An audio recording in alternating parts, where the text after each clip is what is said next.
This guide has been inspected and improved by Luminous. Hey guys, this is SUNSfan and welcome to the official Dota Cinema guide to Faceless Void.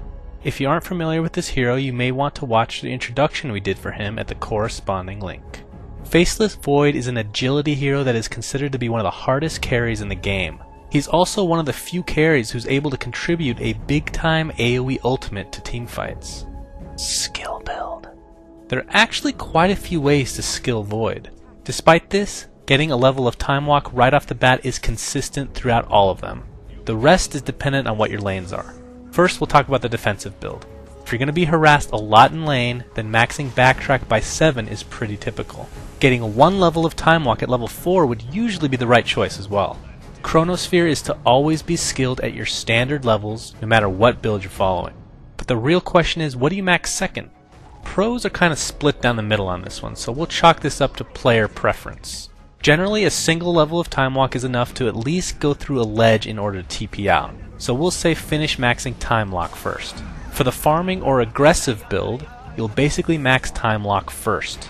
If you aren't worried about getting killed early, then the levels of Time Lock will greatly increase your farming capabilities. Leveling Time Lock second is needed because with a better initiation you can deal more damage thanks to your Time Lock.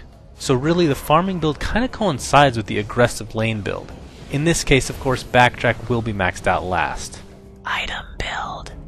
Make sure to start out with some sort of health regeneration item, along with your choice of either a Quelling Blade or Stout Shield. You can turn the Stout Shield into a Poor Man's Shield, which can be easily assembled at the side shop.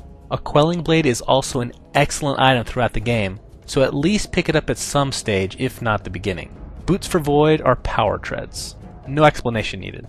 Early game, aside from the possible Poor Man's Shield, pick up your Ring of Health at your earliest convenience. What you'll want to turn this into as soon as possible is of course a Battle Fury.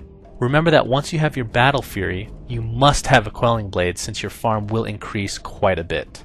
After purchasing a Battle Fury, pros typically go for a Mask of Madness, which will max your DPS output for pretty cheap. Obviously the drawback is that you'll take more damage while it's activated, so just gauge your current survivability and make a decision as to whether it's a prudent choice or not. Into the mid and early late game stages, the best item you can pick up is a Manta, which as we always say is a really nice combination of both survivability and DPS. And remember that your illusions will also proc Time Lock. After that, pros generally go for BKB, as by this time of the game, you'll be target number 1 for the enemy. For late game icing on the cake items, look for a Butterfly or MKB. Players typically gravitate towards a Butterfly, but an MKB should take priority if the opposing team's carry has evasion himself. Gameplay. In the laning stages, it really comes down to what skill build you're going for. As mentioned previously, if you're getting free farm or just want to be aggressive in lane, then go for the aggressive build. But if you have good lane control thanks to your potential tri-lane, then going for the farming build will be necessary, as Void is extremely item dependent. If you're going to be aggressive, you need to communicate with your team as to who actually will initiate. You also need to layer your slows and possible stuns correctly so you can snag yourself an early kill. But if the support ends up getting the kill during the early game, it's not a big deal. In fact, it would probably be preferable. As long as you're getting the experience, you should be a happy little carry. If you want the defensive build, then have solace in knowing that your Backtrack is one of the best survivability skills in the game. This, in combination with just a level 1 Time Walk, and of course your ultimate to boot, will make killing you extremely difficult. And as you might have guessed, farming is extremely important for Void. So if possible, have your support stack the jungle for you at any opportunity. Because once you actually pick up your Battle Fury, killing these stacks will create huge amounts of income for you.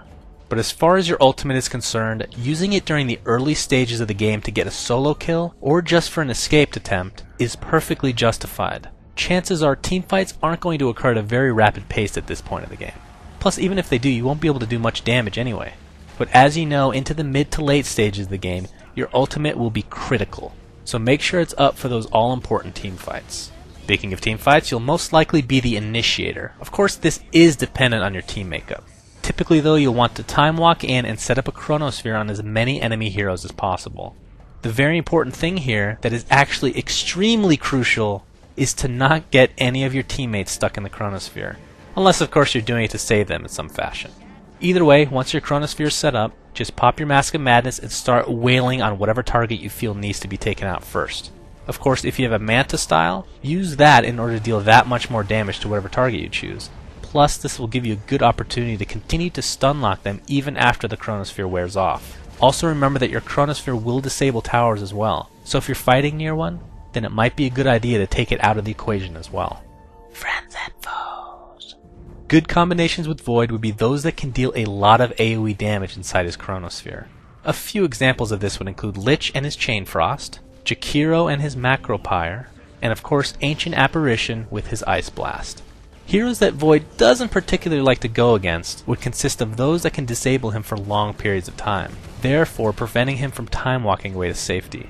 Examples of this would include Shadow Shaman with his Shackle and Hex, and of course Bane with basically every one of his spells. You could also include a Ghost Scepter and Heaven's Halberd as counters towards Void, since they will prevent him from doing what he does best, which is auto attack. Thanks for watching, guys, and please remember to subscribe to our YouTube. Also, a big thanks to FlawlezZ and Luminous who helped create this guide. You can check them out at their YouTube channel.